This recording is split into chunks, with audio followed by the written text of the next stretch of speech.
मित्रों नमस्कार। मुग्धा एस्ट्रो में मैं आपका स्वागत करती हूँ।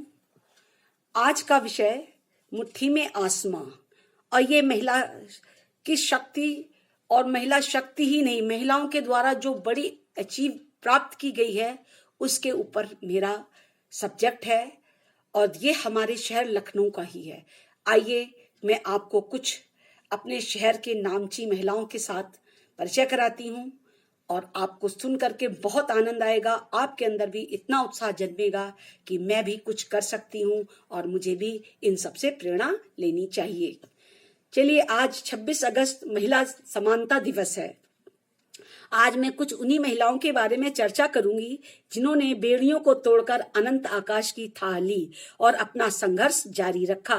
जो नाम इतिहास बन गए उन्हें तो सभी जानते हैं, परंतु जो नाम नए हैं और जिन्होंने आज के पीरियड में संघर्ष करके अपने परिवार समाज से जरा हट के अपनी पहचान बनाई, उनकी मैं चर्चा करूंगी। जो आज के कुछ चर्चित नाम हैं वो मेरे शहर लखनऊ के हैं। ऋतु करिधान श्रीवास्तव चंद्रयान 2 की निदेशक रही। ऋतु ने मंगलयान अभियान में भी अहम योगदान दिया था। 5 नवंबर 2013 को मंगलयान उपग्रह को लॉन्च किया गया था, जो 24 सितंबर 2014 को मंगल की कक्षा में पहुंचा था। इस मिशन में उन्होंने डिप्टी ऑपरेशन डायरेक्टर की भूमिका निभाई थी। उनकी शिक्षा लखनऊ विश्वविद्यालय से हुई है। उन्होंने विश्वविद्यालय से एमएससी की और पीएचडी के दौरान ही ग्रेजुएट एप्टीट्यूड टेस्ट पास किया। इसके बाद वह बेंगलोर चली गईं। वर्ष 2007 में इसरो में प्रथम युवा वैज्ञानिक चुनी गईं। बड़े सपने देखने वालों के लिए ये प्रेरणा और मिसाल है। बड़े सपने देखो और उन्हें पूरा करने के लिए कड़ी मेहनत करो।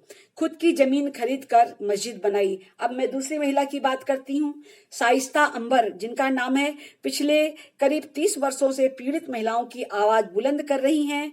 वर्ष 2005 में उन्होंने मुस्लिम महिला पर्सनल लॉ बोर्ड बनाकर 3 तलाक पीड़ितों को इंसाफ दिलाने की मुहिम की शुरुआत की। वर्ष 2017 में शाइस्ता अंबर ने पीजीआई रोड पर स्थित वृंदावन कॉलोनी में जमीन खरीदकर महिलाओं के लिए मस्जिद बनवाई, जो बाद में शहर की पहली सोलर पैनल वाली मस्जिद बनी। मस्जिद परिसर में हर शुक्रवार को परिवार सुलह परामर्श केंद्र चलाती हैं। केंद्र में 3 तलाक पीड़ितों की सहायता, बच्चियों की शिक्षा, बीमारों की दवा मुहैया कराती हैं। संदेश ये जाता है जो पुरुष कर सकते हैं वो महिला कर सकती है। काफी विरोध के बाद एक महिला महंत बनी। मैं आज उनकी भी बात कर रही हूँ। आध्यात्म के आगे विज्ञान हार मान जाता है। महंत दिव्यागिरी का सफर भी कुछ ऐसा ही है।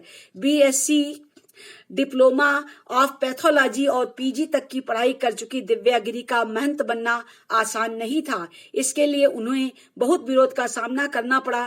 वे बताती हैं वे बाराबंकी में पैदा हुई हैं, वहीं पढ़ाई लिखाई की। आगे की पढ़ाई करके वो मुंबई जाने की सोच रही थी और ऐसा हो नहीं पाया। बाराबंकी से लेकर लखनऊ आकर मनकामेश्वर मंदिर पहुंची। यहाँ आकर जब शिवलिंग के दर्शन किए तब उस समय कुछ देर के लिए उनके सामने अंधेरा छा गया।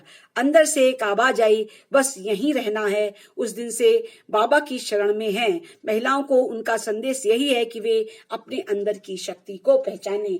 यानी जिस लक्ष्य के लिए वो आगे बॉम्बे जा रही थी, भगवान शिव के दर्शन करने के बाद उन्हें वही शांति मिल गई और वहीं पर वो स्थिर हो गई और महंत बनकर आज सेवा कर रही हैं। हम सबके सामने साक्षात मिसाल हैं। मैं उनसे कई बार मिली हूँ और मुझे उनसे मिल करके बहुत अच्छा लगता है। लखनऊ के इतिहास में बनी पहली प्रॉक्टर, अब मैं प्रॉक्टर की बात कर रही हूँ। लखनऊ विश्वविद्यालय के जिन पदों पर सिर्फ पुरुषों का वर्चस्व रहता था, लगभग उन सभी पदों पर प्रोफेसर निशी पांडे ने काम किया। शिक्षा के साथ साथ chief provost, dean, welfare proctor, planning and development board की निदेशक आदि पदों पर उन्होंने कार्य किया। प्रशासनिक कार्य के साथ अध्ययन में उन्होंने काफी काम किया। एमए एमफिल के साथ करीब 50 पीएचडी उन्होंने करवाई। प्रोफेसर निशी ने आईटी कॉलेज से बीएससी व एएलयू से पीएचडी की। वर्ष 1995 में वे पोस्ट डॉक्टोरल वर्क के लिए ऑक्सफोर्ड विश्वविद्यालय भी गईं। शिक्षा के लिए उन्हें सरस्वती सम्मान समेत कई सम्मानों से नवाजा जा चुका है। संदेश यही है कि पुरुषों से बढ़कर काम करें, तब कहीं जाकर बराबरी का दर्जा मिलेगा, जो कि इन्होंने करके दिखाया और निशी पांडे का नाम इसमें आदर के साथ लिया जा सकता है। अब एक और लड़की की बात मैं करने जा रही हूं जो हिजाब छोड़कर बाइकर बन गई।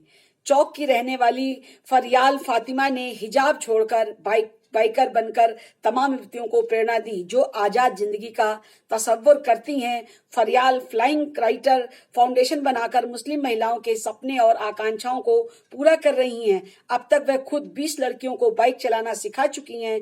पिछले साल 6 जून को राजभवन के सामने एक कार ने उनकी बाइक को टक्कर मार दिया था। ये 2019 की बात है। हादसे में दाहिने पैर की इनकी कई हड्डियां टूट गई थीं, लेकिन हौसला बनाए रखते हुए फरियाल ने इस साल विश्व महिला दिवस पर सहारा हाउस में बॉलीवुड अभिनेता अक्षय कुमार के साथ राइड भी की। संदेश यही जाता है कि कभी हार नहीं माननी चाहिए, अपनी ताकत को पहचाने। अब आइए जाने महिला समानता दिवस क्यों मनाते हैं। अमेरिका में 26 अगस्त 1920 में 19वें संविधान संशोधन के माध्यम से पहली बार महिलाओं को मतदान का अधिकार मिला। इसके पहले वहां महिलाओं को द्वितीय श्रेणी का नागरिक का दर्जा प्राप्त था।